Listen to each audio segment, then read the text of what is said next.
নিয়ে এসেছি নিরামিষ দারুণ একটা রেসিপি। ঝিঙের একঘেয়ে তরকারি খেতে যদি ভালো না লাগে, অথবা একঘেয়ে মুগের ডাল যদি খেতে ভালো না লাগে, তাহলে এইভাবে ঝিঙে আলু মুগ ডালের একটি দারুণ ঘন্ট তৈরি করা যায়, যেটি কিনা খেতে ভীষণ ভালো, যেটা গরম ভাতের সাথে খেতে লাগে দারুণ, ইভেন রুটির সাথেও খেতে লাগবে ভীষণ ভালো। তাই কিভাবে বানালাম, কি কি দিলাম, পুরোটাই আমি দেখাবো। অনুরোধ তোমরা স্কিপ না করে পুরোটা দেখতে থাকো। তো হ্যালো বন্ধুরা, কেমন আছো? আশা করছি সবাই ভালো আছো। আমার চ্যানেলে সবাইকে স্বাগত। যারা আগে থেকেই ছিলে এবং যারা নতুন এসেছো, পাশে থাকার জন্য তাদের অসংখ্য ধন্যবাদ। প্রথমবার দেখলে চ্যানেলটিকে সাবস্ক্রাইব করার অনুরোধ থাকলো। নিয়ে নিয়েছি 500 গ্রাম ঝিঙে, এবং 500 গ্রাম ঝিঙেকে মাঝারি টুকরো করে কেটে নিয়েছি, দেখতেই পাচ্ছ। আর নিয়েছি 2টি আলু, অবশ্যই ডুমো করে কেটে নিয়েছি এবং ধুয়ে নিয়েছি এবং জল ঝরাতে দিয়ে দিয়েছি। আর নিয়েছি আধ কাপ মুগের ডাল। এখন রান্নাটা শুরু করবার পালা। তো দেখো, আমি কড়াই বসিয়ে দিয়েছি, কড়াইটা গরম হয়ে গেছে। এখন মুগের ডালটা দিয়ে লো ফ্লেমে জাস্ট একটু রোস্ট করে নেব। এইখানে রোস্ট করা মানে কিন্তু লাল লাল করে ভাজা নয়, জাস্ট খালি কাঁচা গন্ধটা চলে যাবার মতো। তাই অল্প সময় পরেই রোস্ট করা হয়ে গেছে এবং একটি পাত্রে ঢেলে নিয়েছি, এবং তাতে তখনই দিয়ে দিলাম কিছুটা পরিমাণে জল। জলটা দেওয়ার ফলে কি হলো, যে মুগ ডালটা একটু নরম হতে থাকবে, এবং যেহেতু মুগ ডালটা গরম, তাই জলটা গরম হয়ে যাবে, এতে রান্না করতে সুবিধা হবে। এখন কড়াইতে দিয়ে দিয়েছি 1.5 চামচ মতো সর্ষের তেল। সর্ষের তেলটা গরম হয়ে গেছে, দিয়ে দিলাম কেটে রাখা আলুটা, এবং তাতে দিয়ে দেব অল্প পরিমাণে লবণ এবং হলুদ। লবণ এবং হলুদ দেওয়ার পরে আলুটাকে একটু ভেজে নিতে হবে, অবশ্যই লো টু মিডিয়াম ফ্লেমে। তো দেখো, আমি ঠিক এইভাবে ভেজে নিচ্ছি, এবং এটা ততক্ষণ পর্যন্ত একটু ভাজবো যতক্ষণ একটু রং ধরে আসে। তো দেখো, বলতে বলতে রং ধরে এসেছে, এবং আলুকে এইভাবে ভেজে তুলে নিচ্ছি। এখন এই কড়াইতেই আর অল্প পরিমাণে তেল যোগ করছি, অবশ্যই তেলটি সর্ষের তেল, এবং তেলটি গরম হয়ে গেলে সেখানে ফোড়ন দিচ্ছি আধ চামচ 5 ফোড়ন, একটি গোটা শুকনো লঙ্কা এবং একটি তেজপাতা। এইটা দিয়ে 10 সেকেন্ড মতো একটু নেড়ে নেব, এবং যেই হালকা সুন্দর গন্ধ বেরোবে, সেই কেটে রাখি আর ঝিঙেটা দিয়ে দেব।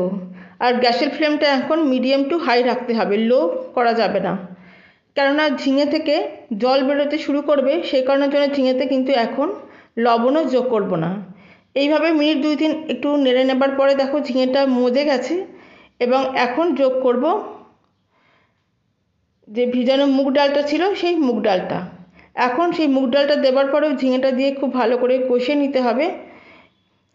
আগে প্রথমে ভালো করে মিশিয়ে নিচ্ছি এবং কুক করে নেব 3 থেকে 4 মিনিট, অবশ্যই লো টু মিডিয়াম ফ্লেমে। এইভাবে 1-1.5 মিনিট একটু নাড়াবার পরে এখানে বাকি জিনিস যোগ করব। এখন যোগ করছি এখানে লবণ এবং হলুদ। এখন লবণ যোগ করার ফলে ঝিঙে থেকে জল বেরোতে একটু পর থেকেই শুরু করবে, তো তার আগে ভালো করে মিশিয়ে নিচ্ছি, এবং এরপরে ঢাকা দিয়ে দেব। তবে 7-8 মিনিটের জন্য ঢাকা দেবো, এবং মাঝে অবশ্যই নেড়ে দিতে হবে, এবং কিছু মশলাও যোগ করে দেব। তো এর মাঝখানে একটা রোস্ট করা মশলা আমি তৈরি করছি, তো দেখে নাও যে সেই মশলাতে আমি ঠিক কী কী দিচ্ছি।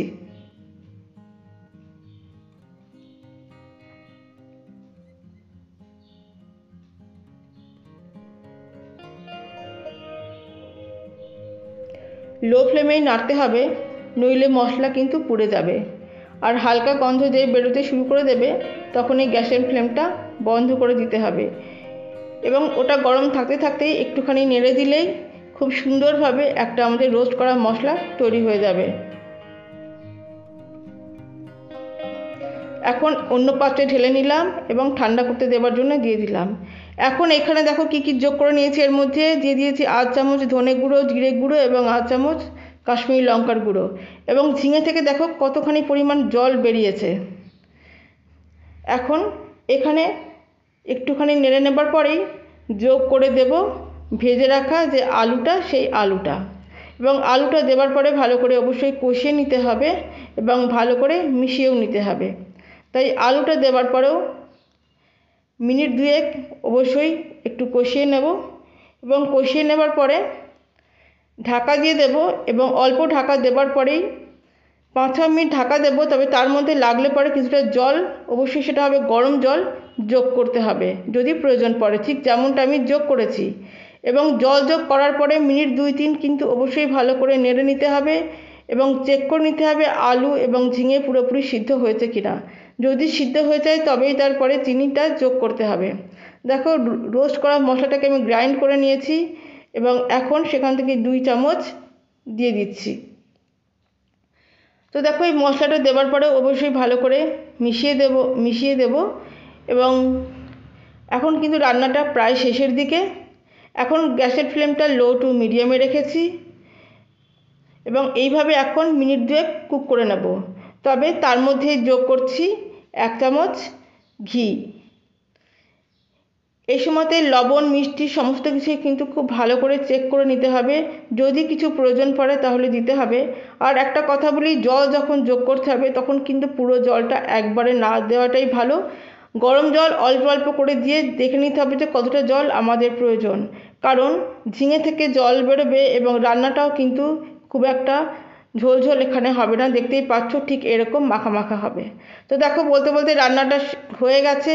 গ্যাসের ফ্লেমটাকে এখন বন্ধ করে দেব এবং ঢাকা দিয়ে দেবো স্ট্যান্ডিং টাইম 5 মিনিটের জন্য। 5 মিনিট পরে এখন সার্ভ করে দেব।